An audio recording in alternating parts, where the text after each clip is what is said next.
자, 오늘 그래서 우리 정리할 게 신경계 쪽인데 미리 말씀드렸었던 것처럼 우리 중추신경계 같은 경우는 좀 외워와서 그냥 그 시험을 보기로 했으니까 여러분들이 일단 어느 정도 알고 있을 거라고 생각하긴 하는데요. 그래도 뭐 정리를 아예 안 해드릴 수는 없으니까 그냥 정말 빠르게 필요한 것만 슥슥 적어가면서 정리해놓고 다음 내용으로 넘어갑시다. 일단 중추신경계는 크게 나누면 이제 뇌랑 척수 이렇게 나눠놓으면 될 건데, 그러니까 뇌라고 하는 건 그냥 머리통 속에 들어있는 게 뇌가 될 거고요. 척수는 척추 가운데 들어있는 게 척수, 이런 정도로 생각해 주면 된다고 했습니다. 그러니까 우리가 흔히 얘기하는 척추라고 하는 게 등골, 등뼈잖아. 그리고 그 안에 들어있는 게 그냥 척수라고 하는 중추신경계다. 이렇게 생각해 주시면 될 것 같은데, 뭐 여기서 뇌 같은 경우는 제일 크게 있으면서 가장 머리 꼭대기에 있는 게 대뇌가 되는 거죠.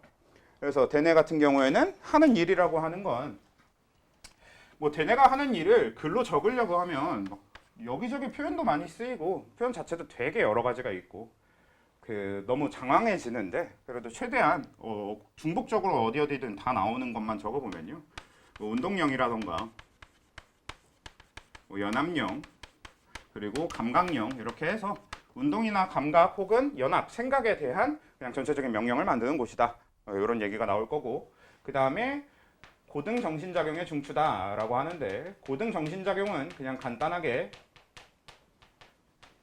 우리 생각하고 기억하고 뭐 아니면 지금 말을 하고 있는 언어작용이라던가 이런 걸 포함해서 굉장히 여러 가지가 될 거니까요. 그래서 대뇌는 그냥 포인트로 그 기능을 글로 적어보면 이 정도에다가 플러스로 뭐 사실 앞에 있는 운동령이랑 같은 얘기가 되는 거지만 수위운동의 중추가 된다.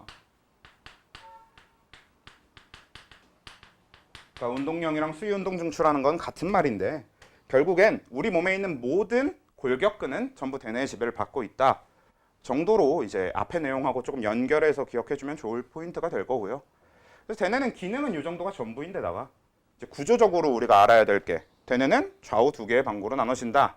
요거는 우리 이미 흔히 알고 있는 거죠. 아까 말씀하신 뭐 좌뇌, 우뇌 이런 식의 표현이랑도 연결이 될 거고, 그러니까 이쪽은 별 얘기가 없고, 그 다음에 또 어떤 것도 있었냐면 앞쪽은 전두엽, 옆쪽은 측두엽, 뒤쪽은 후두엽, 위쪽은 두정엽, 이런 식으로 나누기도 했는데, 얘네들은 어차피 문제에서 주는 형태가 대부분입니다. 어떤 주관식으로 채운다기보다는 그냥 전두엽, 측두엽, 후두엽, 뭐 두정엽이 있어서 여기에 기능들이 이런 게 주어져 있고, 그래서 그 기능이랑 문제에서 물어보는 바랑 연결하는, 약간 비문학 문제 풀듯이 그러니까 문제가 준 정보를 이용해서 그냥 연결하는 문제들이 나와요.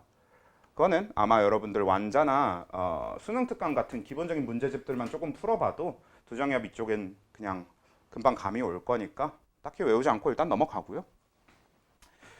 그 다음에 대뇌 같은 경우는 이런 점보다 그 여러분들이 꼭 외워줘야 되는 포인트 중에 중요했던 게 뭐가 있었냐면, 결국 이제 겉질이 회색질이고 속질이 백색질이더라. 이런 거 백질 내지는 백색질이더라. 이런 게 이제 좀 중요한 포인트가 됐죠.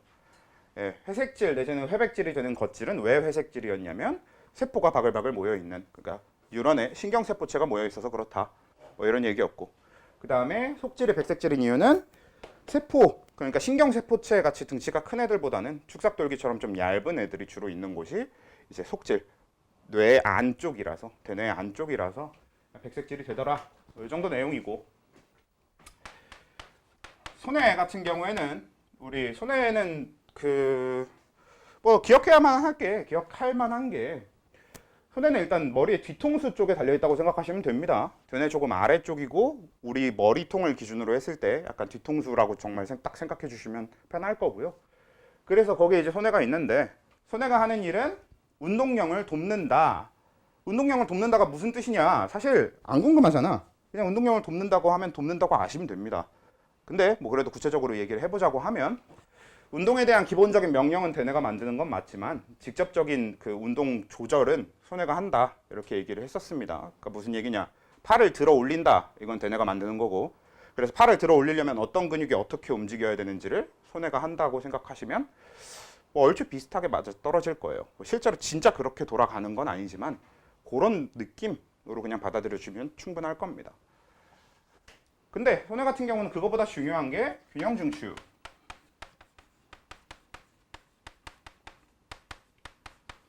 이게 좀 중요할 겁니다. 균형 중추가 중요한 가장 큰 이유는 문제에서 균형 중추가 나오면 좀 헷갈려서 그래요. 왜냐면 균형 중추라고 하는 건 불수의 운동이야. 왜냐면 대뇌랑 상관없이 일어나는 운동이거든요. 그러니까 우리 의지대로 일어나는 운동이 아니라 우리 의지와 상관없이 일어나는 운동이야. 근데 또 이 불수의 운동이지만 수익은, 즉 골격근이 하는 운동입니다. 그래서 우리가 후에 다루게 될 자율신경하고 운동신경을 다뤘을 때 얘는 운동신경 쪽에 대한 얘기가 돼요. 이걸 좀 미리 잠깐 정리를 해놓고 가보면 원래 운동신경이라고 하는 건 골격근한테, 그러니까 뭐 조금 더 디테일하게 적어볼까요? 여기 채성운동신경.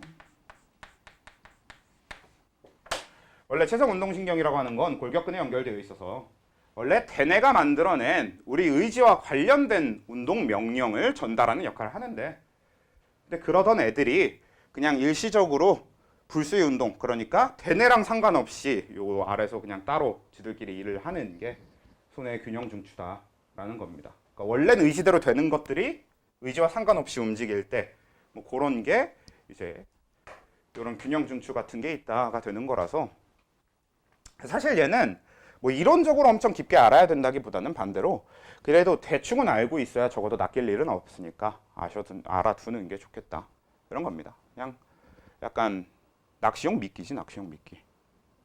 왜냐면 균형 중추 자체는 불수의 운동이니까 자율신경이랑 엮기 쉽단 말이야. 근데 그렇지 않다, 뭐 이런 얘기입니다. 아무튼 그렇고요. 그 다음에 손해 다음에 뭐 할까요? 간내 할까요? 네, 간내 합시다. 간내 같은 경우에는 시상이랑 시상합으로 나뉜다 라는 건데, 사실 이 간내 시상이라고 하는 게 어떤 그 문제에 낼 만한 굵직한 기능이 없어요. 그래서 그냥 쟤네들은 간내가 저런 구조로 되어 있어 라는 얘기를 하고 싶어서 그냥 용어만 넣어둔 형태라고 보시면 됩니다. 그러니까 원래 시상이 하는 일 하면은 뭐 항상성을 감각한다 라는 이야기도 전에 했었고요. 그리고 그래서 이제 프린트에 있나 없나 뭐 기억은 잘 안 나는데, 이 간내 시상 같은 경우에는 뭐 항상성을 감각하는 역할을 한다. 그리고 또 시신경이 지나가는 통로가 된다. 뭐 이런 식의 것들이 있었는데 그냥 한번 알아만 두십시오. 일반적으로 문제 내기가 참 어려워요. 그냥 그거 요 간내 시상의 기능만 콕 집어서 물어볼 거면 물어볼 수 있는데요. 다른 문제랑 엮을 건덕지가 아예 없다는 얘기입니다. 그러니까 어떤 응용될 여지가 없어서 이건 그냥 간단하게만 알아뒀다가 나중에 학교 선생님이 좀 이거에 대해서 좀 자세히 정리를 해주셨다라고 하면 그때 외우시면 되고, 대부분 학교 선생님들은 시상에 대해서 자세히 설명하는 걸 별로 안 좋아하셔요. 어차피 수능에 안 나올 건데 뭐 이러면서. 그래서 그거는 이제 그때 맞춰서 외우든 말든 하게 그냥 들어만 두시면 되겠는데, 중요한 건 이제 시상하부죠. 간내의 메인이 되는 건 항상성 조절이라고 하는 건데, 그 항상성 조절이라고 하는 걸 하는 게 시상하부가 되는 거고요. 근데 우리 항상성 조절이라고 하는 거 이제 큰 바운더리니까 조금 더 디테일하게 나눠보면 체온이랑 혈당량이랑 삼투압을 조절한다 라고 그냥 아예 정리해 놔도 괜찮겠지. 왜냐면 결국 우리 생원에서 우리가 다룰 그 항상성이라고 하는 건 제네셋이 끝이거든. 우리 당장 다음 주에 항상성을 이제 정리를 하게 되면 체온하고 혈당량하고 삼투압에 대한 얘기만 할 거란 말이야. 항상성은 저 셋 말고 나머지는 관심이 없어요. 실제로 우리 몸에선 저 세 개 말고도 굉장히 여러 가지 항상성이 조절이 일어나거든요. 근데 다 관심 없고 우리는 그냥 우리한테 중요한 이 세 가지만 좀 기억하고 갑시다. 얘네들 조절한다. 이렇게 기억하고 가면 좋은 거고. 그 다음에 간내 다음에 우리가 다뤄볼 게, 척수는 맨날 자리가 없어. 중간내가 되는 거고. 중간내 같은 경우는 하는 역할이 뭐였냐면, 중간내 뭐 내지는 우리가 좀 편하게 쉽게 얘기할 땐 중내라고 부르기도 하는 애가 얘가 되는데, 이 중내, 중간내라고 하는 요 놈은 우리 프린트에는 눈과 관련된 불수의 운동의 중추다 뭐 이렇게 적혀 있는데요. 어차피 실제로 문제에서 물어보는 거는 동공반사밖에 없습니다. 그래서 동공반사 중추,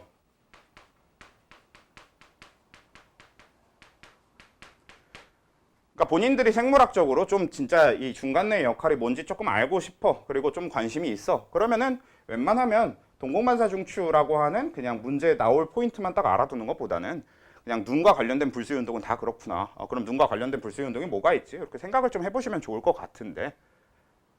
저는 어차피 관심 없고 시험만 잘 보면 됩니다. 하시면 동공반사중추 정도만 외워두면 그 외의 건 문제 나올 게 없습니다. 아예. 오히려 이렇게만 외워두면 시험 때 헷갈릴 일은 좀 더 적긴 해요. 아무튼 그렇고요. 그래서 이 정도 알아두시면 되는 게 중간내의 기능 전부가 되겠고, 그 다음에 뭐 있냐? 연수. 그래요. 연수 얘기를 해봅시다. 연수 같은 경우는 뭐 여러 가지가 있었죠. 신경이 교차되는 곳이다 라고 해서 이게 무슨 뜻이었냐면, 우리 연수라고 하는 거는 목에 있는 거잖아요. 목에 있는 거.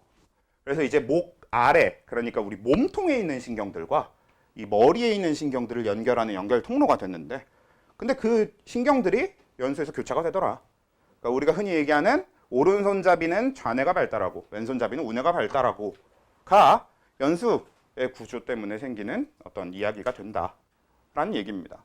그러니까 우리가 오른손을 자주 쓰게 되면 오른손과 연결된 게 좌뇌니까 좌뇌 쪽이 자꾸 발달을 하게 되고, 뭐 왼손을 자주 쓰게 되면 오른쪽 우뇌 쪽이 발달하게 되고, 뭐 이런 얘기가 되는데, 사실 이거는 근거가 반쪽만 있는 반 헛소리입니다.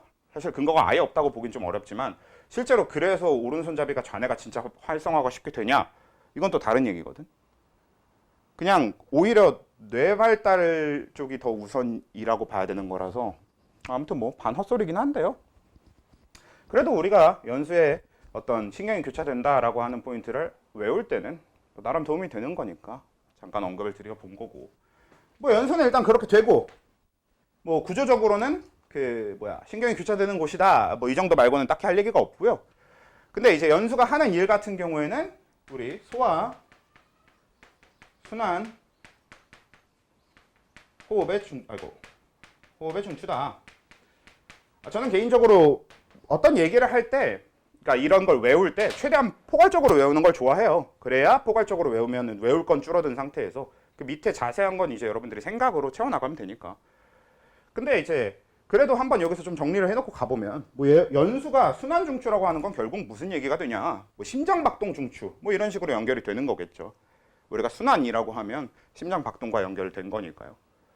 뭐 호흡중추라고 하면 연수가 호흡중추다라고 하는 건 뭐 폐 운동을 조절한다던가 뭐 이런 것과 연결이 되는 걸 거고요. 뭐 연수가 소화중추다라고 하는 건 소화액을 분비한다던가 소화액을 합성한다던가 아니면 소화관 운동 있잖아요. 이런 것과 관련된 게 이제 연수가 중추하더라, 이런 연결이 될 건데, 그냥 이제 그걸 최대한 포괄적으로 표현해서 소화순환 호흡 중추다 이런 정도로 얘기를 하게 되고, 여기다 이제 플러스, 원래 이제 얘가 무조건 반사의 중추죠.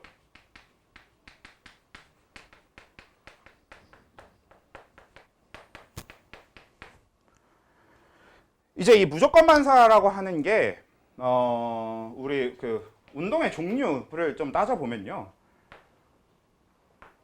조건 반사, 우리가 흔히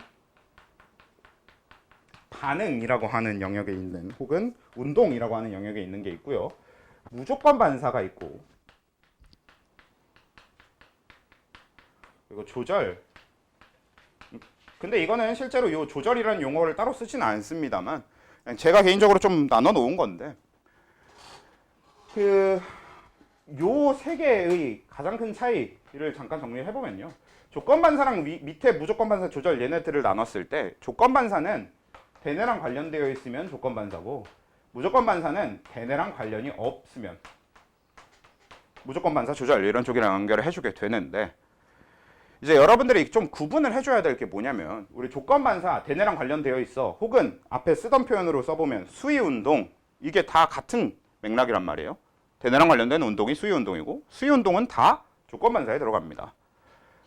그러니까 그건 그렇게 연결해주면 되는데, 대뇌랑 관련 없는 것 중에서 무조건 반사, 그러니까 대뇌랑 관련 없는 불수위 운동 중에서 우리가 무조건 반사라고 부르는 건 아예 연수라던가 척수라던가 굳이 집어넣자 그러면 손에 균형 중추 정도까지도 이제 넣으려면 넣을 수 있을 텐데, 이런 애들은 대뇌랑은 관련이 없어도 자율신경이랑도 관련이 없어요.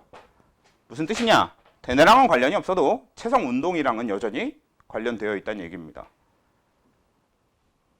그러니까 얘는 대뇌랑 관련이 있기 때문에 체성 운동에 의해서 일어나는, 체성 운동신경에 의해서 일어나는 운동이라는 게 특징이 된다면, 이 두 번째 있는 무조건 반사라고 하는 건 대뇌랑은 관련이 없지만 여전히 체성 운동신경에 의해서 일어나는 게 되는 겁니다. 그러니까 똑같이 체성 운동이 일을 할 건데, 이건 체성 운동이 원래 대뇌 명령을 받고 일하는 애들이니까 그렇게 정상적으로 일어나는 게 조건 반사인 거고, 근데 가끔 가다가 대뇌까지 대뇌한테까지 물어봐서 명령을 받기가 너무 급할 때, 그렇게까지 하기가 힘들 때 대뇌가 아닌 다른 중추신경계의 명령을 받아서 체성 운동에 의해서 일어나는 게 무조건 반사. 이런 게 있으면 여기 대뇌랑 여전히 관련이 없지만 체성 운동과도 관련이 없고 아예 자율신경에 의해서 조절이 되는 애들, 이런 애들이 주로 연수, 척수, 중간뇌, 간뇌와 관련돼서 일어나는 불수의 운동이 되는 겁니다. 제가 이걸 정리해드리는 가장 큰 이유는, 만약에 얘가 중간뇌, 간뇌, 얘는 연수, 척수, 소뇌, 얘는 대뇌, 그냥 이런 식으로 나눠져 있었다면 좀 편하게 갔겠지만, 문제는 연수랑 척수는 원래 교감신경하고 부교감신경에 전부 다, 자율신경하고 체성운동신경에 전부 다 관여하기 때문에 그걸 좀 구분을 해줄 수 있어야 돼서 그래요. 구분은 어떻게 해주느냐? 당연히 문제에서 보는 게 제일 낫겠죠. 그래서 이거는 구분 자체는 나중에 문제를 보고 해본다고 치더라도 지금 우리가 미리 좀 생각해두고 알아둬야 될 부분은 뭐가 있냐면, 연수랑 척수에서 일어나는 요 대뇌랑 관련 없는 반응 중에서는 체성운동신경을 이용한 무조건 반사가 있고 자율신경을 이용한 그냥 일반적인 조절이 있다라는 거. 이 두 가지는 좀 구분이 되어야 된다라는 거. 그냥 그걸 좀 알아두고 나중에 문제에 적용을 시켜봅시다. 일단 그렇게 되고요. 그 다음에 뭐 연수 기능은 끝났으니까 이렇게 되면 뇌에 대한 얘기는 하나 남았네요. 뇌교. 이제 뇌교라고 하는 거는 우리 정확하게 위치상으로는 중간뇌 아래쪽이면서 연수 위쪽에 해당되는 데 있고요. 그러니까 우리 목에 있는 게 연수라고 했으면 이제 연수로 신경이 올라오면 뇌교를 거쳐서 중간뇌를 거쳐서 이 위의 뇌랑 연결이 됩니다. 중간뇌 위에 뇌는 누가 있냐? 간뇌, 소뇌, 대뇌 뭐 이런 게 있겠죠.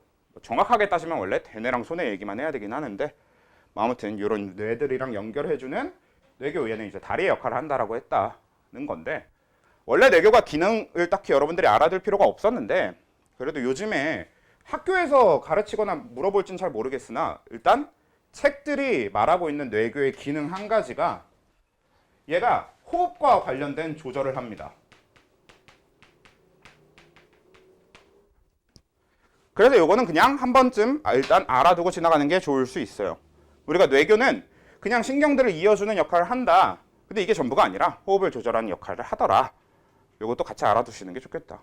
그러니까 호흡 중추는 연수인데 호흡 조절, 그러니까 호흡이 빨라지고 느려지고에 뇌교가 많이 관여를 한다라는 얘기입니다. 그냥 그런 뉘앙스로 그냥 살짝만 알아두고 지나가시면 되겠고요. 그 다음에 중추신경계의 나머지 뇌가 아니라 이제 아예 목 아래로 내려가서 존재하는 척수 같은 경우는, 척수도 결국 우리가 알아야 될 거는 척수가 중추하고 있는 게 배설중추다. 그러니까 결국 오줌을 만들고 오줌을 보관하고 방광이 커지고 작아지고, 그러니까 배설계와 관련된 모든 일은 척수가 조절을 하는 거고요. 우리가 흔히 그러면 척수의 배설과 관련된 중추가 일어나는 곳은 어디냐면 척수의 아래쪽 끝이에요. 근데 생각해보면 우리 척수의 아래쪽 끝이라고 하면 우리 등뼈, 여러분들 등뼈 아래쪽 끝이라고 하면 거기가 결국 우리가 오줌을 내보내는 곳과 가장 가까운 데 존재하는 곳이잖아요. 그러니까 결국 거기에 중추가 있는 게 당연히 배설을 조절하는데 편하겠지. 그런 느낌으로 생각해 주시면 되지 않을까 싶어요. 그러니까 우리 몸은 생각보다 굉장히 효율적으로 만들어져 있어서 그냥 그렇게 만들어져 있구나. 그냥 그렇게 받아들여 주면 되겠지. 우리가 배설을 하는 곳에 가깝게 중추가 있구나. 그런 느낌으로 받아들여 주시면 되는 게 척수의 뭐 배설 중추, 뭐 내지는 배뇨 반사라고 하기도 하는데 그런 얘기가 될 거고요. 뿐만 아니라 이제 척수 같은 경우는 뭐 모든 신경이 드나드는 곳이다. 그래서 전근과 후근으로 이루어져 있다. 이런 얘기도 할 거지만 그건 이제 말초에서 다시 정리하기로 하고요. 그리고 척수 같은 경우에는 뭐 기능이야 어차피 여러분들이 전체적으로 다 외웠을 테니까 외운 대로 하시면 되는데 굉장히 중요한 것 중에 얘가 겉질이 얘는 백색질이고 속질이 회색질이라는 거. 그러니까 오히려 얘는 속질 안쪽으로 신경세포체가 존재하고요. 백색질 바깥쪽으로는 이제 신경세포체가 아닌 축삭돌기가 존재하는 쪽이 된다라는 겁니다. 이게 여러분들이 이걸 분명히 다 외우고 있는 상태에서 작년이나 재작년이나 매번 학생들이 이걸 분명히 다 외우고 있어. 척수가 겉질이 백색질이고 속질이 회색질이라는 걸 알고 있고 겉질이 그래서 출삭돌기가 있는 곳이고 속질은 신경세포체가 있는 곳이라는 걸 알면서도 이걸 문제에서 질문하는 바와 연결하지 못해서 자꾸 질문하는 경우가 있는데 뭐 예를 들면 문제에서 갑자기 어떤 자율신경이 있는데 이 자율신경의 신경세포체가 뭐 척수의 겉질에 존재한다 내지는 척수의 속질에 존재한다 뭐 이런 식으로 질문을 한 거야. 그러면 일단 신경세포체가 있을 거면 거긴 무조건 뭐여야 되겠어?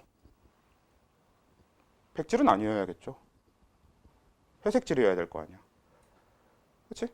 그러니까 그런 식으로 좀 당연하게 연결해 줄 수 있으면 될 것 같습니다. 그냥 신경세포체가 있는 곳은 무조건 회색질, 속질입니다. 그냥 딱 그렇게 간단하게 연결해 주시면 돼. 그렇게 외워 주시면 되는 거고. 그렇게 적용시키면 되는 겁니다. 알겠죠? 그러니까 그림상 그 자율신경의 신경세포체는 척수에서 좀 바깥쪽에 있는 것처럼 보이거든요. 근데 바깥쪽에 있는 것처럼 보이든 나발이든 거긴 속질입니다. 신경세포체가 있으면 거긴 속질이에요. 그냥 그렇게 보시면 돼요. 거긴 회색질이고. 오케이? 자, 그래서 척수에 대한 얘기 끝. 중추신경계 정리 끝. 말초신경계 얘기나 빨리 합시다. 원래 생각했던 것보다 시간이 조금 더 지났네. 빨리빨리 해봅시다. 그래서 이건 지워보고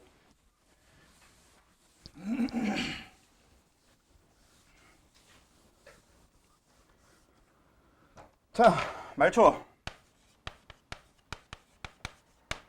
말초신경계 같은 경우는 앞에 중추신경계의 역할은 주로 판단하고 생각하고 그러니까 여러분들 지금 앉아갖고 생각이란 걸 하고 계실 거 아니에요. 제가 말하고 있으면 그걸 듣고 그걸 생각하고 그렇지 이렇게 이해하고 계시거나 뭐 아니면 딴 생각을 한다고 하면 결국 딴 생각도 생각이니까 그런 식으로 일단 생각을 하고 계시잖아요. 그런 생각과 관련된 어떤 그 결정 우리 몸에 이것저것을 결정하는 것들이 중추의 역할이라고 하면 이제 그 결정을 전달해 주는 게 말초의 역할입니다. 그치?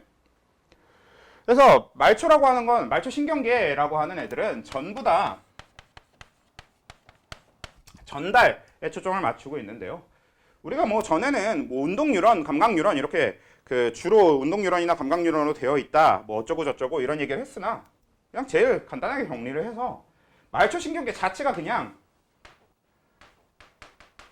원심성 신경 즉 운동신경과 그 다음에 부심성 신경 즉 감각신경으로 이루어져 있다라고 나눠놓고 시작해도 되는 거지. 왜냐면 적어도 얘한테 연합신경은 없거든요. 어차피 말초신경계한테는 연합신경이 없을 거니까 운동뉴런으로 되어 있는 운동신경들이 있을 거면 그게 이제 전부 다 원심성 신경이겠지. 운동뉴런 자체가 원심성 뉴런이었고 원심성의 의미가 뭐였냐면 가운데 그러니까 중추로부터 밖으로 뻗어나가는 신경이 되는 거지. 그리고 구심성 신경이라고 하면 뭐겠어? 밖에서부터 중추로 들어오는 신경들이 되는 거고. 그래서 그렇게 나눠놨을 때 원심성 신경이라고 하는 게 운동신경, 구심성 신경이라고 하는 게 감각신경 그냥 이렇게 애초에 나눠놓고 시작을 해보면 편할 거고요. 그리고 요즘에는 아예 대놓고 이런 식으로 분류를 해서 주로 쓰더라고. 원래는 이제 이들을 나눠놓고 여기서 자율신경을 따로 나눠서 원래 운동신경의 부류 안에 범주 안에 자율신경을 잘 안 집어넣었었는데 뭐 요즘은 아예 이 운동신경 안에 채성운동신경이랑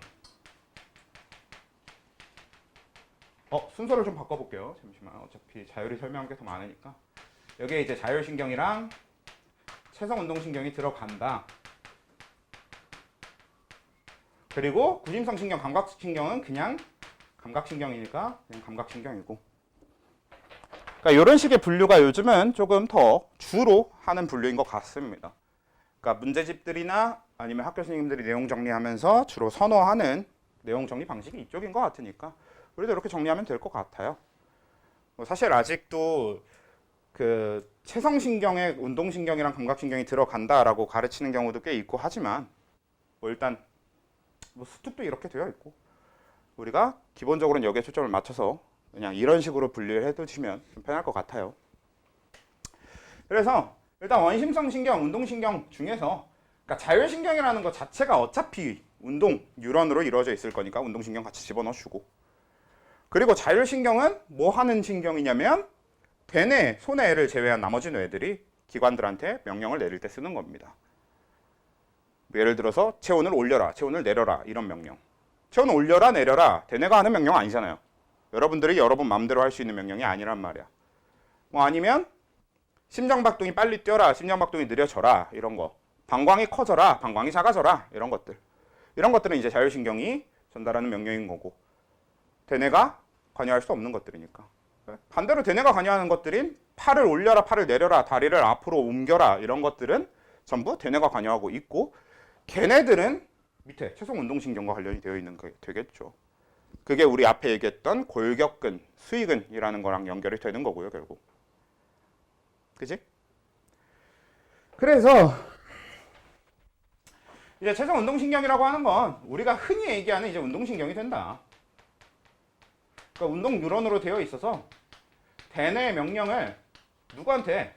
골격근한테 전달하는 역할을 하는 겁니다. 그냥 이게 전부예요. 채성운동은 골격근이 아닌 근육한테는 운동 명령을 전달하지 않습니다. 그러니까 무조건 대뇌 명령을 골격근한테 전달하는 걸 기본으로 합니다. 다만 앞에서 잠깐 언급했다시피 대뇌가 아닌 소뇌나 소뇌, 연수, 척수의 명령으로 움직이기도 하는데 결국 그 명령을 골격근한테 전달한다는 점은 차이가 없어요. 똑같아. 근데 그거에 비해서 자율신경 같은 경우는 얘도 이제 운동 뉴런으로 되어 있긴 한데 얘는 대뇌가 아닌 그러니까 간뇌, 중간뇌, 연수, 척수의 명령을 골격근이 아닌 불수의근이라던가 혹은 뭐 내장근이라고 표현을 할까요? 내장근, 뭐 심장근 이런 골격근이 아닌 근육들 내지는 이것저것 세포들 또 기관들한테 명령을 내리는 역할을 하는 게 자율신경이 된다라는 겁니다. 일단 이렇게 나눠놓고 그리고 감각신경 같은 경우는 그냥 얘는 뭐 감각 뉴런으로 되어 있을 거고요. 얘는 감각기가 받아들인 자극을 대뇌로 가져오는 역할을 하는 게 그냥 감각 뉴런, 감각신경의 역할이죠. 별거 아니잖아. 다만 여기서 좀 중요하게 생각해야 될 게 여기서는 감각기라는 표현을 우리가 주로 쓰긴 쓰는데요. 뭐 아니면 골격근도 반응기라는 표현을 많이 쓰긴 쓰지. 근데 감각기가 뭐뭐 있냐라는 얘기를 할 필요가 없습니다. 우리가 감각기가 뭐뭐 있냐라고 하면 눈도 감각기가 될 거고요. 코도 감각기가 될 거고 귀, 뭐 아니면 입 이런 걸 감각기로 주로 생각을 하게 된단 말이야. 근데 우리 몸의 모든 곳은 다 결국 감각기입니다. 그렇잖아요? 팔도 감각기예요. 왜? 우린 팔을 통해서 촉각을 느끼니까. 다리도 감각기입니다. 누가 다리에 때리면 알잖아, 우리가. 그걸 감각으로서 받아들이잖아. 그러니까 감각기라고 하는 걸 명확하게 뭐가 있고 이렇게 구분할 필요는 없습니다. 어차피 모든 감각기는 다 감각신경을 통해서 대뇌한테 받아들인 이 감각이라고 하는 걸 전달해 주게 될 거고요. 그리고 결국 우리 몸에 있는 모든 기관이 다 감각기야. 그럼 감각기가 아닌 곳은 어디 있나요? 뭐 생각해서 찾아두려고 하면 찾아둘 수는 있겠는데 어차피 그 어디서도 물어보지 않을 겁니다. 별로 관심 끄셔도 돼요. 감각기가 아닌 곳은 어디 있을까? 알아서 뭐 합니까? 그렇죠? 뭐 감각기가 아닌 곳 하면은 뭐 심장 같은 경우는 아마도 감각기가 아닐 겁니다. 심장에는 감각기관 자체가 연결이 안 돼 있는 걸로 알고 있어요. 알아서 뭐 하냐고 이런 거.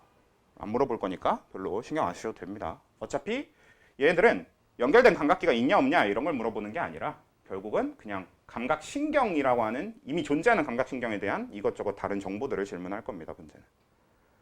그래서 있는지 없는지에 너무 신경 쓰실 필요는 없어요. 반대로 위쪽은 있는지 없는지에 대한 신경을 좀 쓰셔야 됩니다. 왜냐면 기관이 어떤 기관이냐에 따라서 연결된 것 자체가 아예 다르니까요.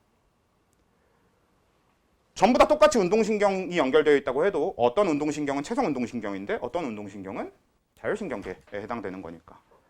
얘는 이제 구분이 요 운동신경, 원심성 신경 쪽은 그 구분하는 게 애초에 문제가 질문할 메인 포인트이기 때문에 어디에 연결되어 있는지 그때 바로 구분을 해주실 수 있어야 됩니다. 방광에 연결되어 있다고 하면 자율신경이겠지. 이런 거. 그치? 팔 골격근, 팔에 연결되어 있다고 하면 운동신경, 체성운동신경이겠지. 이런 식으로 연결해 줘야 된다는 거지. 그리고 자율신경은 뭐 있었어? 교감하고 부교감이 있었습니다. 그쵸? 교감하고 부교감에 대한 거, 교감 부교감이 사실 제일 중요한데 제일 얘기할 것도 많고 빠르게 얘기를 해보면 교감의 생김새는 일부러 일단 말이 씹으면 귀찮으니까 생략을 할게요. 이게 민말이 씹으로 그랬다고 전부 다 민말이 씹은 거 아니고 나중에 필요하면 추가해주면 되니까. 일단 교감은 앞이 짧고 뒤가 깁니다. 부교감은 앞이 길고 뒤가 짧습니다. 그냥 앞이 짧고 뒤가 길어요 뭐 이런 표현 필요 없고요. 그냥 앞이 짧으면 교감이고요. 앞이 길면 부교감입니다 정도로 그냥 기억해 두시면 돼요. 뒤에 뉴런의 길이는 그때그때 엄청 크게 달라지거든요. 큰 폭으로. 뒤에 뉴런의 길이는 사실 크게 신경 쓸 필요 없습니다. 막 문제들은 혹은 개념 정리하는 거 그런 개념들을 보면요. 꼭 교감신경의 뒤에 뉴런이 길다는 얘기를 꼭 꼬박꼬박 하고 있는데 하나도 안 중요합니다. 그냥 앞에 뉴런이 짧다는 사실이 훨씬 중요하니까 그냥 그것만 대충 생각하고 가면 돼. 야, 앞이 짧으면 교감, 앞이 길면 부교감 이렇게 생각하고 지나가면 됩니다. 근데 얘는 그러니까 앞이 짧은 교감 같은 경우는 짧으니까 뭐냐? 그러니까 신경질적이야 라고 생각하시면 됩니다. 실제로 여러분들이 신경질을 내고 있다면, 그러니까 화를 내고 있다면 그게 교감신경이 일을 하고 있다는 뜻이 되는 거니까. 그래서 화낼 때 우리가 성질이 급하다 뭐 이런 식으로 표현하잖아요. 그래서 막 신경질적이다, 다혈질이다 라고 하는, 그러니까 화를 막 내는 그런 신경이 그냥 교감신경이라고 보시면 됩니다. 자율신경계에 해당되는. 그래서 교감신경의 작용은 다 화내는 것과 관련해서 생각해주면 되는 거였지. 뭐였어? 뭔가 뭐든지 다 빠르게 하거나 커지게 만드는 거였지. 그렇죠? 뭐가 있었냐면 뭐 예를 들어서 방광이 커집니다. 상대방한테 화를 내야 되니까 화내다가 오줌 마려면 안 되잖아. 그치? 그러니까 방광오는 뭐예요? 방광이 커진다라던가 뭐 아니면 심장박동이 빨라진다던가 호흡이 빨라진다던가 체온이 증가한다던가 혈당량이 증가한다던가 또 뭐 있을까? 뭐 있니?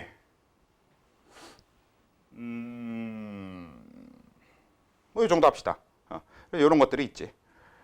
그래서 이렇게 방광 커지고 심장박동 빨라지고 호흡 빨라지고 체온 빨라지고 체온 높아지고 혈당량 커지고 뭐 이런 식으로 결국은 다 전체적으로 뭐다 커지고 많아지고 빨라지고, 그러니까 다 좀 플러스 증가하는 방향으로의 변화가 교감신경의 이 작용의 특징이다 라고 얘기를 했었는데, 근데 이게 일단 다 전체적으로 교감신경은 위로 이제 증가하는 방향의 변화라고 했지만, 근데 감소가 있었죠? 뭐? 그치? 유일하게 소화가 반대였습니다. 그치? 여러분 화나거나 했을 때 밥이 잘 안 넘어간다고. 그런 식으로만 그냥 생각해줘도 충분하지.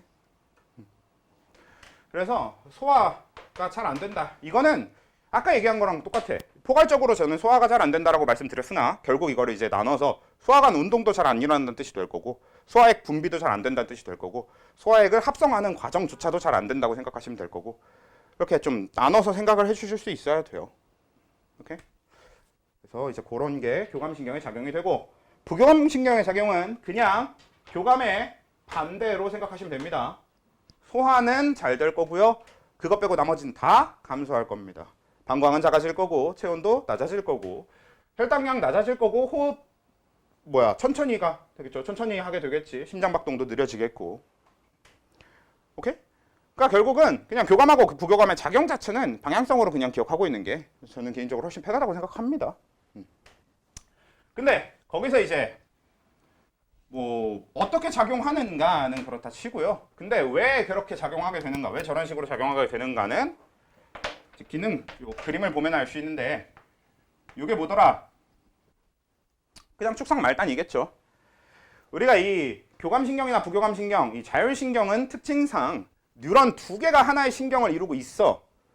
그래서 우리 이 두 개의 뉴런을 비교해주기 위해서 앞에 뉴런을 시냅스보다는 교감 부교감한테만 쓰는 이제 신경절이라는 표현이 있다고 했습니다. 신경절은 여러분들이 받아들일 땐 그냥 시냅스랑 똑같은 걸로 받아들이셔도 돼요. 그러니까 제가 예전에 신경절에 대해 설명을 했었죠. 뭐라고 설명을 했었냐면 교감신경 같은 경우에는 교감신경들의 신경절이 다 한 군데 시냅스가 다 한 군데 쭉 일렬로 모여 있어 라는 얘기를 했었습니다. 부교감신경의 시냅스들도 한 군데 쭉 모여 있어. 그래서 그걸 우리가 신경절이라고 불러. 이거는 이제 여러분들이 시냅스랑 신경절이라는 표현이 왜 달라야 되는지가 궁금할까봐 얘기를 해드린 거고 저는 안 궁금하고 시험만 잘 보면 됩니다 하시면 그냥 외우라고. 어차피 시냅스랑 신경절이랑 똑같이 놓고 해도 아무 상관없다고. 그냥 똑같이 생각하고 풀어도 돼요. 그래서 시냅스 내지는 이제 신경절, 앞에 뉴런은 신경절 이전 뉴런이라고 보고 뒤에 뉴런은 신경절 이후 뉴런이라고 얘기를 하는데 이 신경절 이후 뉴런에서 나오는 게 교감신경은 노르에피네프린이라는 물질이었고 얘는 아세틸콜린이라는 물질입니다. 그래서 이게 진짜 신기한 게 실제로 신기한 게요. 교감신경 상관없이 우리가 심장을 구해다가 놓고 그 심장에다가 노르에피네프린이라는 물질만 따로 구해서 심장에다 뿌려주잖아? 그럼 심장박동이 증가합니다. 실제로 세포가 죽지만 않았다면 멈춰있는 심장도 다시 뛰어요. 노르에피네프린 뿌리면. 그런 정도로 원래 이 노르에피네프린이라는 물질 자체가 원래 아드레날린이랑 연관이 되어 있는 거라서 이 기관 자체를 흥분 상태에 돌입하게 만드는 물질이더라는 거고 그걸 교감신경이 기관한테 직접 뿌려주는 구조란 말이야. 어떤 느낌? 방광이 확장되는 건 방광이 연결된 교감신경이 방광한테 노르에피네프린 뿌리는 거고 심장박동 증가하는 건 심장에 연결된 교감신경이 심장에다가 노르에피네프린을 뿌리는 거고 호흡 증가하는 건 호흡과 관련된 세포들한테 이제 이 호흡 거기에 연결된 교감신경이 노르에피네프린을 뿌려주는 거고 체온이 증가하는 것도 체온 조절과 관련된 기관들한테 연결된 교감신경이 거기다 노르에피네프린 뿌려주는 거고 이렇게 요 신경절 이후 뉴런의 말단에서 기관에 직접적으로 노르에피네프린을 뿌리는 형태로 작용을 하는 거고요. 그럼 그냥 그 기관이 흥분 상태가 되면서 이런 변화를 만들어낸다라는 얘기입니다. 그래서 교감신경이랑 상관없이 우리가 진짜 이 노르에피네프린 물질 따로 구해다가 뿌리면 똑같은 결과가 나타난다고. 오케이? 그런 느낌이 되는 거고요. 그리고 그럼 이 앞에 뉴런한테서 뭐가 나오냐? 그냥 아세틸콜린이 나옵니다. 아세틸콜린은 뭐냐? 대부분의 뉴런들의 그냥 가장 일반적인 신경 전달 물질입니다. 그냥 운동신경이나 감각신경도 말단에는 다 아세틸콜린이 기본적으로 들어있어요. 그래서 그냥 대부분 다 아세틸콜린이 들어있는데 교감 신경절 이후만 노르에피네프린이 들어있는 겁니다. 그러니까 결국은 신경 전달 물질을 분비하게 됐을 때도 대부분 다 아세틸콜린을 분비하는데 교감 이후만 노르에피네프린을 분비하는 겁니다. 그냥 이런 포인트가 되는 거지. 그래서 이 정도가 되겠고요. 그 다음에 또 어떤 특징이 있냐? 이 교감하고 부교감은 일단 운동신경에 들어가 있고 이 뉴런들이 운동뉴런으로 분류가 되어 있는데 이 신경을 이루고 있는 뉴런들이 운동뉴런으로 분류가 되어 있는데 원래 우리가 알고 있는 운동뉴런답게 여기 마리십이 있어요. 근데 다만 교감이든 부교감이든 이전 뉴런한테만 있습니다. 이후 뉴런한테는 없어요. 왜 그러냐? 몰라요. 몸이 그렇게 만들어진 걸 어떡합니까? 뭐 필요 없다고 판단했으니까 없을 수도 있고 아니면 그냥 진화 과정에서 어쩔 수 없이 그냥 저렇게 만들어졌을 수도 있습니다. 근데 뭐 뒤에 뉴런들한테 마리십이 없더라. 그래서 뒤에 뉴런한테 마리십이 없어서 무슨 어떤 변화가 몰라도 돼요. 그냥 마리십이 없다는 사실은 어차피 그걸 가지고 거기서 더 질문할 건 없습니다. 그냥 신경절 이후 뉴런이 민마리집 뉴런이라는 사실 자체가 그냥 중요한 거야. 그럼 민마리집 뉴런이면 연합신경인가요? 아니에요. 연합뉴런인가요? 아닙니다. 그래도 연합뉴런이라고 부르진 않아. 그래서 그냥 예외적인 사항으로 그냥 추가로 외워두시면 됩니다. 그러니까 그냥 근본적으로 자율신경은 다 운동신경, 즉 운동뉴런으로 이루어져 있어를 우선적으로 해두고 거기다가 예외, 운동뉴런이지만 여기에는 민마리집이더라. 마리집이 없는 운동뉴런. 참 신기하네. 그냥 이러고 지나가면 된다는 얘기입니다. 오케이? 됐고.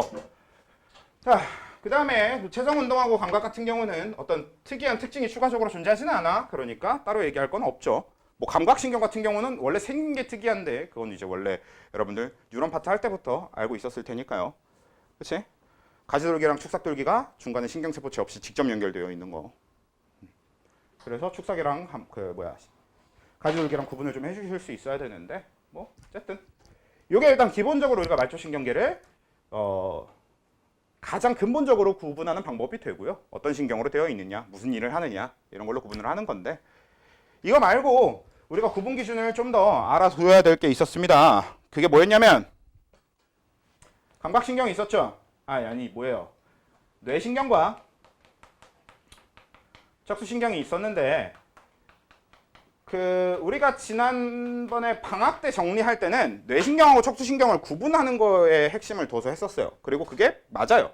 여전히 뇌신경, 척수신경 구분할 수 있어야 되는 건 중요합니다만 다만 근본적으로 여러분들이 그거보다 우선해서 꼭 알고 있어야만 하는 사실이 하나 있는데 뇌신경과 뇌를 이루는 신경은 다른 얘기라는 거. 아예 다른 얘기입니다. 제발 분명히 내가 이렇게 강조를 해도 분명히 한 2주 뒤에 문제 풀고 있으면 누군가 나에게 질문을 하겠지. 뭐 그건 어쩔 수 없다는 건 알고 있지만 그래도 우리 웬만하면 좀 잘 정리해두고 지나갑시다. 뭐 2주 뒤에 질문해서 나한테 알고 가면 좋은데 시험 때까지 결국 잘못 알고 있다가 그냥 시험 때 틀려버리면 그건 제일 대참사잖아요. 그러니까 미리 좀 잘 정리를 해두고 갑시다. 뇌신경과 뇌를 이루는 신경은 다른 거예요. 뇌를 이루는 신경은 그냥 뇌입니다. 중추신경계고. 뇌신경은 뇌와 연결된 말초신경을 뇌신경이라고 부르는 거예요. 그러니까 무슨 얘기? 대뇌와 연결된 말초신경, 소뇌와 연결된 말초신경, 뭐 중간뇌와 연결된 말초신경, 연수와 연결된 말초신경 이런 것들이 다 뇌신경에 들어간다는 얘기입니다.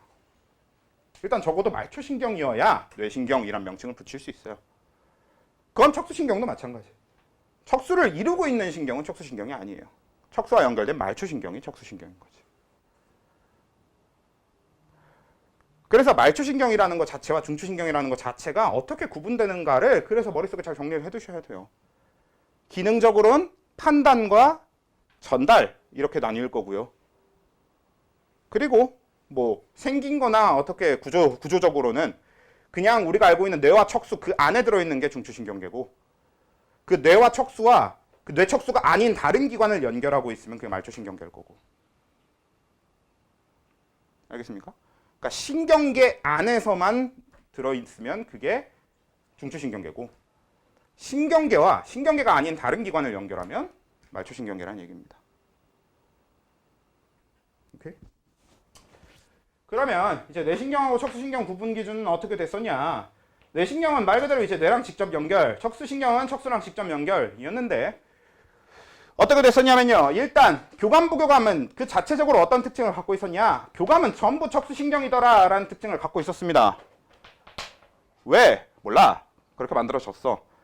어떻게 만들어져 있냐면 모든 교감신경은 이 교감 앞에 이 짧은 뉴런이 척수 안에 들어있습니다.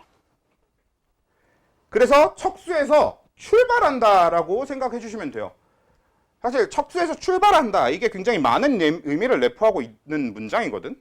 뭐 예를 들어 우리가 교감신경이 척수에서 출발한다라고 하면요, 척수에서 출발했으니까 척수신경이잖아. 그리고 척수라고 하는 중추에서 출발했으니까 원심성이거든. 그렇죠? 그러니까 이런 식으로 여러 가지 생각을 할 수 있는 포인트긴 하지만 뭐 아무튼 여러분들은 저 교감신경에 그 척수에서 출발한다라는 말은 뭐 실제로 문제에서 그렇게 표현하지는 않을 거니까 그럼 문제에서 표현하는 그대로 제가 읊어드리면, 문제에선 교감신경에 신경절 이전 뉴런의 신경세포체가 척수에 있다라고 얘기합니다. 말본세가 그지 같죠? 교감신경에 신경절, 저 시냅스가 신경절이라고 했죠. 그 이전의 뉴런에, 그럼 저 앞에 있는 애가 되는 거고, 그놈의 신경세포체, 저게 척수에 있다. 좀 더 정확하게 얘기하면 척수의 회색질에 있다. 좀 더 정확하게 그래서 척수의 회색질, 즉 속질에 있다. 뭐 이런 식으로 연결을 할 수 있는 거지. 뭐가 됐든 그냥 척수에서 출발. 저는 개인적으로 척수에서 출발로 그 모든 걸 다른 걸 연결할 수 있는 사람들이길 바랍니다. 여러분들이. 그 정도는 생각으로 연결해 줄 수 있으면 좋겠지. 사실 그런 생각을 할 수 있는 게, 그런 연결 정도는 할 수 있어야 있는 게 우리가 공부하는 이유라고 생각합니다. 뭐 아무튼 그래서 뇌신경 같은 경우는 왜 교감 얘기하다가 뇌신경 얘기를 합니까? 사실 교감신경 같은 경우는 그렇게 척수에서 출발, 그래서 척수신경일 수밖에 없어. 이렇게 연결해주면 되는데, 부교감신경이라고 하는 건 이제 어떻게 얘기를 했었냐면 중추에서 직접 출발이라고 했습니다. 요거는 좀 말이 복잡할 수 있으니까 조금 세분화해서 얘기를 해보면 어떤 느낌이었냐면, 일단 문제는 요 부교감신경의 신경절 이전 뉴런의 신경세포체가 어디에 있느냐, 이게 포인트가 될 거고요. 그 어디에는 뒤에 무슨 기관이 오느냐에 따라 달라지는 거였지. 중추에 직접 있다라는 뜻이 무슨 뜻이냐? 얘는 부교감은 중추에서 직접 출발한다가 무슨 뜻이냐? 방광에 연결된 부교감은 그 방광의 중추에서 출발할 것이고, 심장에 연결된 부교감은 그 심장 중추에서 출발할 것이고, 호흡과 관련돼서 호흡에 연결되어 있는 부교감은 그 호흡을 중추하는 곳에서 출발할 것이고, 그리고 체온을 조절하는 부교감신경, 체온 조절과 관련된 기관에 연결되어 있는 부교감신경은 그 체온을 조절하는 중추에서 출발할 것이고, 이런 얘기가 되는 거고, 그걸 진짜 신경이랑 연결해보면 방광에 연결된 부교감은 척수에서 출발하겠지. 왜? 방광 중추가 척수니까. 왜? 방광은 배설계고 배설중추는 척수잖아. 이렇게. 그리고 심장박동, 그러니까 심장에 연결된 부교감은 연수에서 출발하겠죠. 왜? 심장, 즉 순환중추가 연수니까. 이렇게 연결해주자는 얘기입니다. 그래서 요 부교감신경은 결과적으로 어떻게 되냐? 방광부교감은 척수에서 출발하고, 그건 좀 굉장히 예외가 되고, 나머지 대부분은 심장은 연수에서 출발한 부교감일 거고, 호흡 연수에서 출발한 부교감, 체온 간내에서 출발한 부교감, 혈당량 간내에서 출발한 부교감, 소화 연수에서 출발한 부교감, 대부분의 부교감이 다 어떻게 되더라? 뇌신경일 수밖에 없습니다. 왜? 애초에 우리가 중추를 그러니까 뇌와 척수로 나눠놨을 때부터 시작인데, 척수 자체가 배설중추 말고 다른 중추로서의 역할이 없어요. 중추 역할 대부분을 뇌가 가지고 있단 말이야. 그러니까 어쩔 수 없이 부교감의 대부분도 뇌신경일 수밖에 없습니다. 그래서 부교감 여기다 넣어주고, 딱 예외가 되는 뭐만? 방광부교감. 우리가 넓게 잡으면 배설과 관련된 부교감은 다 척수신경에 넣어야 되는데, 어차피 방광부교감 말고는 배설과 관련된 부교감이 없습니다. 이렇게 잡으시면 돼요. 오케이. 그래서 이렇게 나눠주는 거였었죠. 기억이 좀 남? 그렇긴 한데 요즘 추세상 학교에서는 아직까지 뇌신경, 척수신경이라는 개념을 많이 가르치고는 있는데, 이게 쓰는 기준으로는 뇌신경이랑 척수신경이라는 표현 자체가 좀 사라지고 있는 추세예요. 근데 표현을 안 쓴다고 해도 결국은 알아야 됩니다. 문제에서 이 뇌신경과 척수신경을 구분해야만 풀 수 있는 것들은 여전히 나오니까. 그래서 선생님 문제 풀어보니까 뇌신경, 척수신경 글자는 볼 일이 없던데요? 글자는 볼 일이 없을 건데 그냥 글자만 볼 일이 없는 거지. 개념 자체는 굉장히 계속 중요하게 쓰입니다. 뇌에서 출발한다, 척수에서 출발한다, 뇌와 연결되어 있다, 척수와 연결되어 있다는 개념 자체는 계속 중요하게 쓰입니다. 물론 이제 내신에서는 아예 뇌신경 척추신경을 쓸 수도 있어요. 심지어 뭐까지도 많이 쓸 거냐면 뇌신경은 12쌍이 있고요. 척추신경은 31쌍이 있습니다. 뭐 이런 것도 같이 많이 다룰 겁니다. 이게 무슨 뜻이냐? 딱히 몰라도 돼요. 구심성과 원심성의 쌍을 얘기하는 건데 뭐 12쌍이 그냥 12쌍이 있다고 보시면 되고요. 31쌍이 31쌍이 있다고 보시면 되는 게 이걸 이론적으로 깊게 알아야만 풀 질문은 선생님들도 못합니다. 왜? 선생님들도 잘 모를걸? 솔직히 12쌍, 31쌍이라고 하는 게 진짜 무슨 의미인지도 잘 모를 겁니다. 이제. 그러니까 아실 거야 아마. 그러니까 좀 그래도 계속 공부를 하셨고 예전 선생님일수록 더 알고 있을 텐데 그러니까 관심이 없을 거란 얘기입니다. 그래서 질문도 딱히 안 할 거고. 근데 그래도 그냥 이 숫자 자체에 대해서 질문할 수도 있으니까 그냥 간단하게 알아두십시오. 그냥 12월 31일 이렇게 기억하면 되잖아. 한 해의 마지막 날. 그런 느낌으로 보시면 되겠고요. 그래서 요거는 이제 뭐 크게 중요하진 않고 요거 나누는 거랑 근데 체성운동이랑 감각에 대해서는 요 둘에 대해서는 이야기가 좀 달랐습니다. 얘들은 뭐야? 얘들은 부교감이나 교감처럼 그냥 원래부터 생긴 데 출발한 데가 정해져 있는 애들은 아니에요. 그래서 얘네들은 그냥 가까운 데 연결해 주시면 됩니다. 이 가까운 데라고 하는 건 뭐야? 손에 연결된 운동신경이라고 하면 그 손에 제일 가까운 중추신경에다가 그냥 연결해 주시면 됩니다. 그러니까 손에 연결된 운동신경, 손에 가까운 게 뇌야 척수야?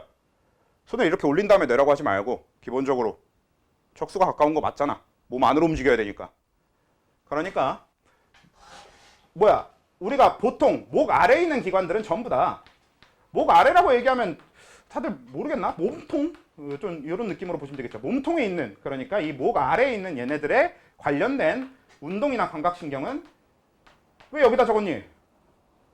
여기요. 목 아래 내지는 몸통에 있는 체성운동이나 감각신경을 척수신경이랑 연결해주면 된다고. 오케이? 그냥 가까운 데 연결하면 되는 거니까.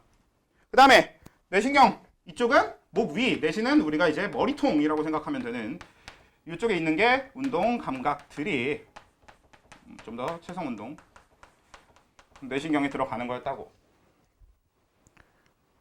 오케이? 이렇게 되는 거고요.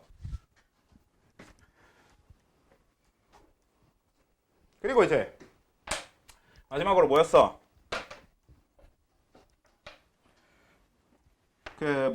전근 후근에 대한 얘기만 하면 되죠?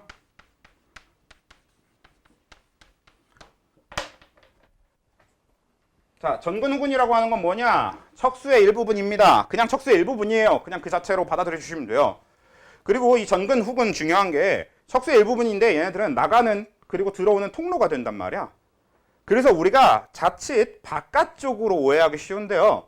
전근하고 후근도 이렇게 길이 있으면 그 길에 우리 큰 길이 있으면 큰 길에서 갈라져 나오는 작은 길이 있잖아요. 대표적으로 지금 요 앞에 있는 길 같은 거. 그치? 근데 요 앞에 있는 길도 가운데는 차도로 되어 있고 밖에가 인도로 되어 있는 거지.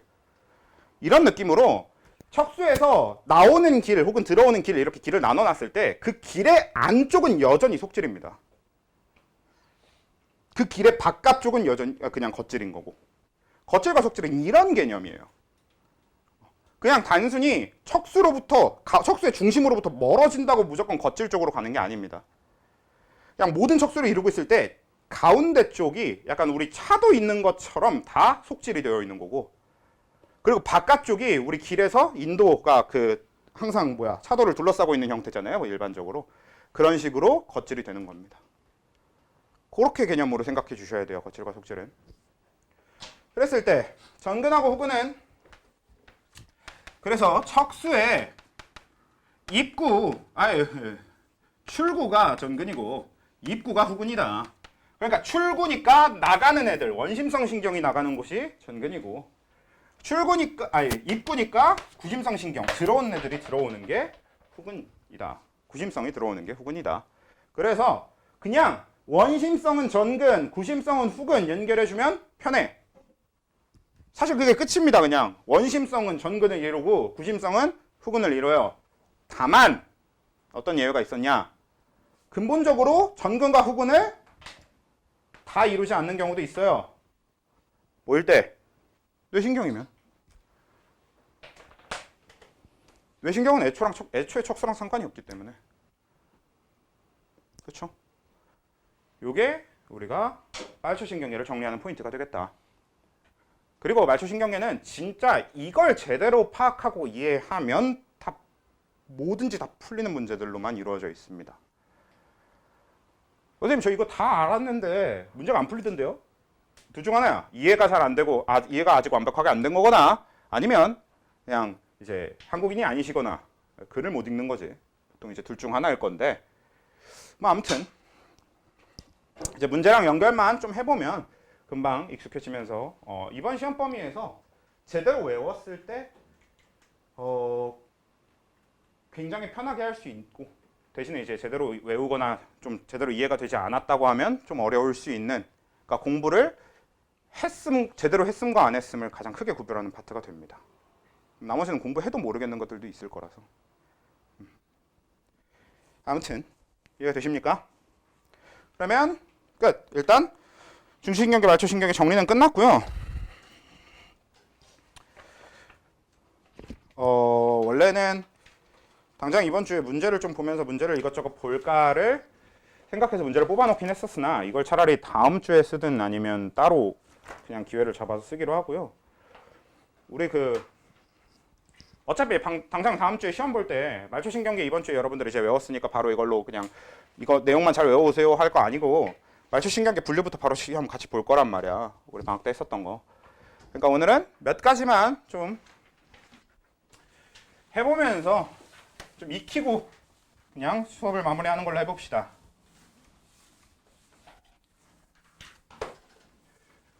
일단 가장 좀 대표적인 것부터 먼저 보고 가면요. 제가 이제 눈을 이용해서 얘기하는 걸 굉장히 좋아해요. 왜냐면 눈이 교감, 부교감, 운동, 체성 운동, 그리고 감각까지 4가지 종류의 말초신경이 다 연결되어 있는 곳이 눈이기 때문에 그래서 눈이 이것저것 얘기할 게 많아. 그래서 눈과 관련해서 얘기를 해보면요. 그러니까 눈에 연결된 감각신경이 있을 거고 눈에 연결된 운동신경, 우리가 이게 운동신경이라고 제가 일반적으로 표현하는 건 다 그냥 체성 운동신경에 대한 표현입니다. 실제로 문제들도 체성 운동신경은 앞에 체성자를 떼고 많이 써요. 그래서 개인적으로는 아까 제가 분리할 때 원심성, 부심성 분리해놓고 원심성이 결국 운동신경이니까 그게 체성 운동과 자율로 나눠진다라고 분리가 되어 있었잖아요. 근데 그래놓고 문제에서 운동신경이라고 하면 그건 그냥 체성 운동이라고 생각해줘야 되거든. 이게 좀 불합리해서 그러니까 가르쳐 놓은 거랑 지들이 문제에서 물어볼 때 쓰는 표현이랑 조금 다르게 써버리니까 그게 좀 불합리해서 그런 식의 정리를 별로 선호하지는 않았는데 뭐 학교도 문제집도 다 그렇게 정리하고 있는데 뭐 제가 고집 부린다고 될 건 아니니까 어쩔 수 없는 거고. 아무튼 그냥 일반적으로 운동신경이라고 하면 딱 그냥 운동신경 이렇게 명시되어 있으면 그건 체성 운동신경에 대한 얘기라고 생각하시면 되겠고요. 그 다음에 교감, 부교감. 요게 눈에 연결된 감각신경, 눈에 연결된 운동신경, 눈에 연결된 교감신경, 눈에 연결된 부교감신경 4가지가 다 있단 말이야. 눈에 연결되어 있을 때. 근데 얘네들은 일단 공통적으로 뭐가 될 거냐면 중추겠어, 말초겠어? 당연히 다 말초입니다. 왜냐면 눈에 연결되어 있거든. 눈은 신경계야, 아니야? 아니에요. 배고파요. 왜 배고프지? 아무튼 눈은 신경계가 아니지. 감각, 여러분 눈으로 생각하십니까? 아니잖아. 그러니까 눈은 신경계가 아니지. 그러니까 눈은 신경계가 아니라서 일단 기본적으로 눈이라고 하는 건 중추신경계 바깥의 기관이고 눈에 연결되어 있는 이상 그건 중추신경계일 수가 없습니다. 그러니까 신경계가 아닌 기관에 연결되어 있으면 그건 이미 무조건 중추일 수가 없다고. 무조건 말초여야 돼요. 실제로 여러분들 전에 그 표 채우기 할 때 중추가 아닌 것에 중추를 적어두시는 분들이 좀 보여서 그런데 기관에 연결되어 있어. 그러니까 요 신경계가 아닌 기관에 연결되어 있어. 그럼 무조건 말초라고. 이미 요 짧은 사이에 한 5-6번을 얘기한 것 같으니까. 그래서 얘네들을 전부 다 말초에서 출발을 할 건데 그 다음에 이제 뭐 체성 운동이냐 자율이냐 감각이냐의 구분은 쉽지. 이름만 보고 구분하면 된단 말이야. 감각이면 감각일 거고 운동이면 체성 운동일 거고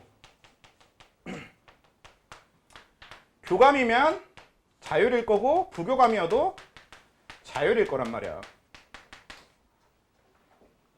그렇지? 그래서 이런 식의 분류는 좀 편하게 가는데 이제 그 다음에 뇌신경이냐 척수신경이냐를 분류를 했을 때 이건 이제 뭐 요 눈에 연결되어 있다는 사실이 굉장히 중요한 거잖아요. 그렇지? 눈에 연결되어 있기 때문에 눈은 뇌랑 가까워요? 척수랑 가까워요? 뇌랑 가깝잖아. 그러니까 눈에 연결된 감각신경이나 운동신경은 당연히 뇌신경으로 연결이 되는 거라고.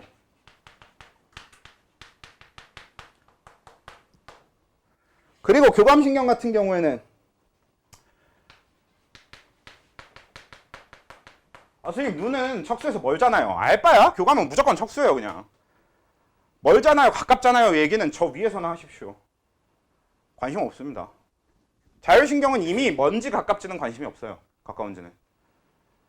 자율신경은 그냥 출발할 곳이 원래부터 정해져 있는 것들이에요.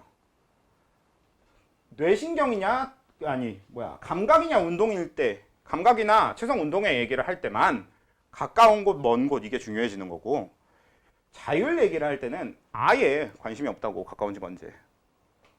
무조건 교감이면 척수고 부교감은 얘가 척수신경이 될 건데, 그리고 얘네들은 뇌신경이기 때문에 전근, 후근에 대한 구분은 할 필요가 없을 거고요. 전근을 이루지도 후근을 이루지도 않을 겁니다. 다만 누구만? 얘는 척수신경이니까 얘만 전근이겠지. 왜? 원심성이니까.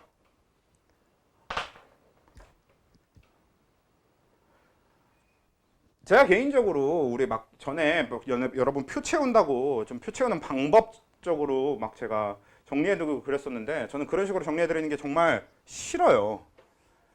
왜냐면 어차피 니들이 요즘이 아니야. 그냥 근본적으로 제가 생각할 기회를 드려도 생각을 안 하는데, 내가 생각할 기회를 뺏는 순간 여러분들은 생각을 더더욱 안 할 것이기 때문에, 그래서 저는 생각하지 않아도 답을 구할 수 있게 알려드리는 걸 별로 선호하지는 않습니다. 사실 생각을 안 하고 공부를 할 거면 공부를 할 필요가 없어요. 근데 뭐 어쩌겠어. 뭐 그런 거 알 바 아니잖아. 너 성적만 잘 받으면 되니까. 뭐 그래요. 어쩔 수 없지. 아무튼 당장 지금은 그냥 이렇게만 정리하도록 할게요. 뭐 다음 주에 편하게 좀 다시 정리를 하더라도. 그래서 이런 식의 흐름으로 간다고 하면, 그러면 요 다음에 우리가 생각해 봐야 될 게 뭐가 있냐면, 그러니까 감각신경은 뇌신경이니까 뇌랑 연결되어 있고, 운동신경은 뇌신경일 거고, 교감신경은 척수신경일 거고, 부교감은 척수신경 아니고 뇌신경일 건데, 이 사실들과 아예 별개로 얘네들의 중추가 누군지는 어디에 연결되어 있느냐랑 또 다른 얘기죠. 내가 누구의 명령을 받을 것인지랑 내가 어디에 살 것인지는 다른 거잖아. 라는 거랑 비슷한 포인트입니다. 얘네들은 뇌와 관련해서 뇌에서 출발할 거고, 얘는 척수에서 출발할 거고, 얘는 뇌에서 출발할 건데, 근데 결국 명령은, 감각이나 운동은 무조건 중추가 대뇌일 수밖에 없을 거고. 왜? 원래 운동 명령 대뇌가 하는 거야. 운동령. 감각 판단 대뇌가 하는 거야. 그래서 얘네들은 중추가 대뇌일 수밖에 없는 거에 비해서 얘네들은 중간 뇌겠지. 왜? 지금 이 눈에 연결된 교감, 부교감이 동공에 연결된 걸 거거든.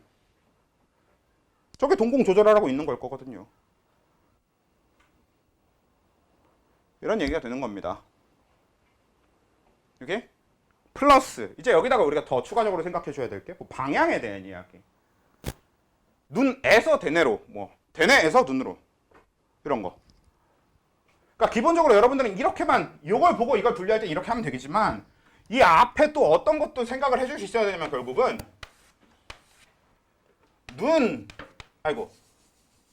눈에서 대뇌로 연결되어 있다면 그건 감각일 것이고, 대뇌에서 눈으로 연결되어 있다면 그건 운동일 것이고, 척수에서 눈으로 연결되어 있다면 교감일 것이고, 중간뇌에서 눈으로 연결되어 있다면 그건 부교감일 것이다도 생각해 줄 수 있어야지. 결국 이미 오늘 설명한 바 안에 다 들어있는 거였습니다. 그렇지? 오늘 우리가 정리한 바 안에 다 들어있었던 것이기 때문에 이걸 전체적으로 좀 정리를 해보시면 좋을 것 같습니다. 우리 시험 볼 게 어차피 여러분들 방학 때 시험 봐서 있던 자료가 있으면 그냥 그걸 다시 보고 공부를 해오셔도 돼요. 근데 그러면 이제 저희는 자료가 없는 분들은 이제 어떻게 하냐? 뭐 어쩔 수 없죠. 기본적으로 전 드리고 싶지 않고 그냥 여러분들이 그냥 개념을 공부한 상태로 생각해서 풀게 하고 싶은데 이미 자료가 있는 걸 내가 지금 여기서 내놓으라고 할 수는 없으니까 그냥 있으면 공부를 해오시는 건 뭐 딱히 제가 터치를 할 수는 없는 부분이고 따로 나눠드리지는 않을 겁니다. 그냥 다음 주에 시험 보면서 하면 되지. 내용 자체를 좀 공부를 해오시면 좋을 것 같고요. 그리고 숙제는 비슷합니다. 이쪽 신경계 쪽 완자를 이제 풀어 오시면 될 것 같고요. 사실 그리고 이번 주 숙제는 신경계 완자랑 근육 근육 부분 그 기출픽을 같이 내드릴 거예요. 그럼 숙제가 양이 생각보다 많거든. 그러니까 뭐 저는 집에서 다 해올 자신이 없습니다 하면 와서 하십시오. 그러니까 뭐 저는 집에서도 다 해올 것 같습니다가 진짜 자신이 있으시면 질문만 하러 오시든가 뭐 아니면 질문 없으면 안 오셔도 되고 알아서들 하시고 수업 여기까지 고생들 하셨고